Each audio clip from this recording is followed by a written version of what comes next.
ईव्हीएमचं समर्थन करणाऱ्या शिवसेना युबीटी खासदार ओमराजे निंबाळकरांचं परिवहन मंत्री प्रताप सरनाईक यांनी कौतुक केले।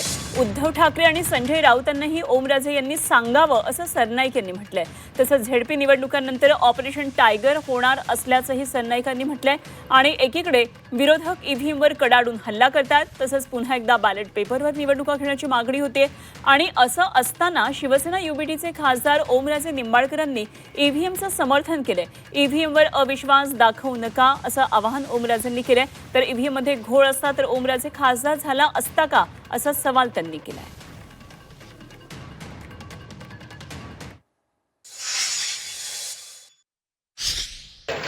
मशनीला नाव ठेवू नका, मशनीला नाव ठेवू नका। काय काही जण म्हणतात मशनीत गोळ आहे। अरे मोदी साहेबाला महत्वाची निवडणूक कोणची होती? लोकसभेची होती का नगरपालिकेची?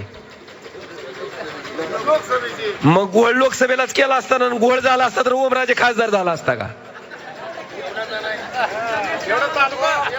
हे लक्षात आलं का? मशनीत घोळ नाही। ईव्हीएम म्हणजे काहीतरी बोगस प्रकार आहे। भारतीय जनता पक्ष किंवा शिवसेनेच्या नेत्यांनी त्या ईव्हीएम मध्ये काहीतरी लफडं केलेलं आहे असं वारंवार तुम्ही बोलता। वारंवार तुमच्या पत्रकार परिषदेमध्ये ईव्हीएम वर दोष देत असता। जिंकून आल्यानंतर ईव्हीएम चांगली आणि पराभूत झाल्यानंतर ईव्हीएम वाईट, अशा प्रकारची भूमिका शिवसेनेच्या माध्यमातून आमच्या लोकांनी कधी घेतलेली नाही, परंतु तुमच्या लोकांनी मात्र सातत्याने ती भूमिका घेतलेली आहे। त्यामुळे ओमराजे निंबाळकरांचं ह्या बाबतीत तरी निदान कौतुक करायला हरकत नाही। त्यांनी आपल्या नेत्यांना त्या संदर्भात सांगायला पाहिजे।